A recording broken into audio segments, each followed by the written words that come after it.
Olá, amigos da TVC. Estamos abrindo mais um Câmera 13, edição de segunda-feira, 13 de novembro de 2006. Câmera 13, uma resenha dos principais acontecimentos de Belo Horizonte, de Minas, do Brasil e do mundo. Vamos aos destaques das notícias de hoje. Aldo Rebelo assume a presidência. Aeroportos voltam a ter atrasos em todo o país. Lula viaja para ajudar a campanha de Chaves. Serra e Aécio querem resgatar PSDB. Hidrelétricas podem levar a novo atrito com a Bolívia. Lucro das elétricas sobe 25,9% no trimestre. Bush leva um não. Oposição manda Bush sair do Iraque. Saddam é condenado à forca pelo massacre de 148 civis xiitas. Alencar pede licença. O vice vai aos Estados Unidos para retirar tumor maligno. Estas notícias em destaques serão comentadas no primeiro bloco pelos professores José Luiz Magalhães e Tatiane Ribeiro. No segundo bloco, nós falaremos sobre saúde mental, sobre o aspecto jurídico, sendo o nosso convidado o advogado professor Virgílio Matos. E no último bloco, teremos aqui a presença de um aluno do ProJovem que falará sobre a sua experiência no programa ProJovem. Fiquem conosco.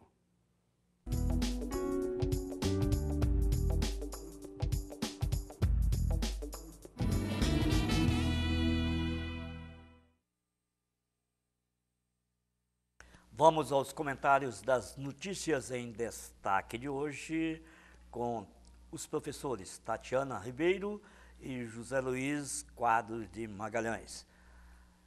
Professor, de preto é homenagem ao Atlético que saiu da zona de rebaixamento, do segundão, não foi para o primeiro? Vamos dizer que é a tristeza cruzeirense.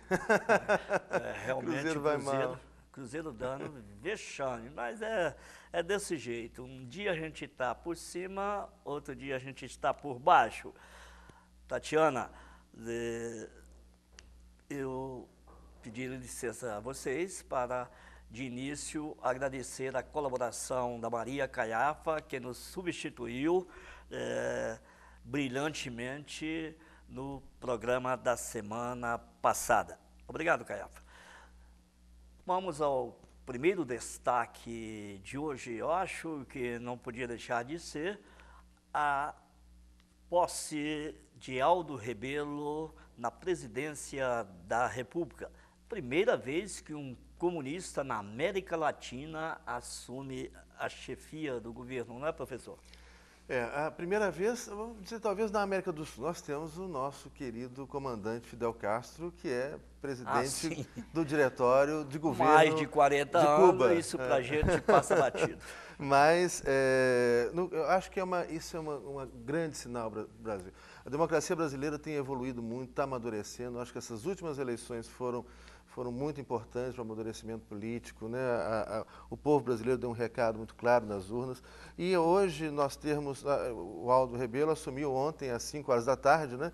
Nós vamos aí, até hoje à noite, vamos ter um presidente comunista, sem dúvida, o primeiro presidente comunista brasileiro. E eu acho que o que eu estou me lembrando aqui da América do Sul, né? O primeiro presidente comunista, declarado comunista, e que declarou ontem na Folha de São Paulo que ia hoje, em uma cerimônia, lembrar figuras importantes da história brasileira na construção da nossa democracia, entre elas Luiz Carlos Prestes, e lembrar também a importância para o debate democrático do mundo, né, de Karl Marx e Engels. Ele disse que hoje, numa cerimônia com o PSDB, ele ia lembrar como é importante esse exemplo brasileiro de amadurecimento democrático, de aprender a conviver com a diversidade, né, e com a tolerância. E brevemente o Aldo volta a assumir a cadeira da presidência da República, já que o presidente Lula tem em sua agenda viagem marcada. Aliás, o Aldo é uma figura impressionante, que eu conheci quando estudante, presidindo a famosa União Nacional dos Estudantes. E, recentemente, antes das eleições, juntamente com Luiz Carlos Bernardes, eu tive a satisfação de entrevistá-lo. Nós fizemos uma entrevista com o Aldo no hotel em que ele estava hospedado, aqui em Belo Horizonte. E tivemos oportunidade de batermos um longo papo. Uma figura realmente impressionante. Ele não é aquele político expansivo, meio fechado, mas muito seguro, um posicionamento muito bom. Não é, Tatiana? Sem dúvida, mas eu gostaria de chamar a atenção também pelo fato de o deputado Aldo Rebelo estar assumindo a presidência em razão da sucessão presidencial, que depois do vice-presidente é a do presidente da Câmara. E essa minha chamada tem muito a ver com os desdobramentos para o próximo mandato da presidência da Câmara. Eu acredito que o presidente não tivesse tido essa preocupação tão grande, né, mas com a doença do vice-presidente José Alencar e o seu afastamento, né, esperamos que ele se recupere de saúde, evidentemente, mas é claro que fica uma preocupação do presidente Lula em relação ao próximo mandato, caso o vice-presidente precise se afastar novamente, como será importante, mais importante do que se esperava, a presidência da Câmara. Então, se esse era um tema secundário para o presidente da República, eu acredito que agora haverá uma preocupação maior em relação a quem vai assumir. E aí a gente sabe que o PMDB provavelmente vai fazer o próximo presidente, porque tem a maioria na Câmara, e também o fato de o Aldo Rebelo não poder reassumir, né, a presidência da Câmara. Embora algumas revistas essa semana, uma especificamente, cogitar que o presidente tenha preferência pelo Aldo Rebelo, para que ele seja reeleito. Mas a Constituição veda a reeleição de presidente da Câmara para o biênio seguinte ao do exercício. Então, isso não seria possível. Pode a reeleição para a presidência da República e não pode para a presidência da Câmara. É para imposição constitucional, né? Isso está previsto na Constituição. Agora, é muito delicado e o governo, com certeza, não vai cometer um erro grosseiro que cometeu no mandato anterior, quando foi eleito Severino Cavalcante, né? Isso aí, com certeza, aquela divisão que houve do PT e aqueles equívocos, isso não pode se repetir, não pode nem imaginar se repetir agora na próxima escolha do presidente da Câmara. Foi uma das principais alopradas do PT, né? Foi um dos equívocos cometidos aí, mas isso tudo é um aprendizado. Eu tenho muita esperança que esse segundo mandato será ainda melhor do que o primeiro, e o país tem muito a ganhar com isso. E os equívocos políticos e outros equívocos não políticos cometidos não serão novamente cometidos. Que se não aprenderem com tudo o que aconteceu, o PT não terá oportunidade, nem o presidente Lula, de colocar em prática tudo que vem pregando ao longo de tantos anos. É isso, mas aprendeu sim. Ok, Tatiana. Bom, mas falando das alopradas do PT, eu quero dar uma nota 0 aqui para um senador, pode? O senador do PT. Nota 0? Começou aqui, que nós agora não temos comentarista, nós temos um corpo de jurados emplacado. Vejamos para quem você dá nota 0. Uma notinha aqui da revista fala que o senador Paulo Paim, do PT Gaúcho, gastou R$5.000 para implantar 3 dentes e pediu ressarcimento das despesas. O Senado pagou, mas parecer do diretor Paulo Ramalho alerta que Paim só poderia pegar o dinheiro se pedisse autorização prévia da mesa diretora.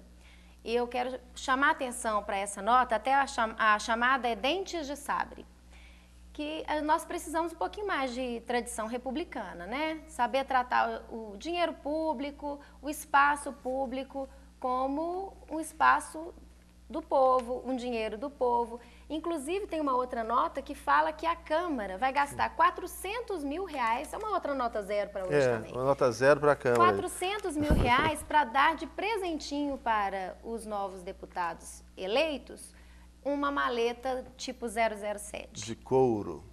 De couro. Para cada deputado. Não vai usar mais mala preta, não. Agora é uma maleta de couro dourada de ouro. Grande amigo, e professor cravejada Virgílio Matos, de merece brilhantes, o carimbo, com certeza. merece um carimbo de não tem cabimento. Isso não tem cabimento, Virgílio. Já que você está dando nota para deputados, então vamos dar para todo o parlamento. Infelizmente, deputados terão 90% de aumento. Vocês, professores, tiveram este aumento nos últimos anos, servidores públicos, trabalhadores? Das despesas. Não tivemos aumento das despesas. Nem pensar. Isso é um escândalo. Aliás, o teto salarial deveria ser, os professores deveriam delimitar o teto salarial. Um país que pretende ser um país futuro, educado, com desenvolvimento, justiça social, tem que colocar referência. Olha, professor é o teto salarial. Ninguém pode ganhar mais do que professor. A gente já podia fazer essa proposta agora. Com os salários que nós temos. Olha, o nosso salário é o teto. O senador, presidente da República, deputado, vai ter que ganhar menos que a gente. Que eu pensei que isso já era corporativismo. Querem estabelecer o teto, mas lá em cima. Mas já que você se contenta com o teto baixo, né? Bem baixo hoje está o salário de um professor universitário. Sem falar dos professores de curso médio, professores. Eu posso trazer num programa aqui meu contra-cheque da UFMG para mostrar. Não, vai virar baixaria na televisão. Melhor não. É melhor não. Vamos falar de coisas boas.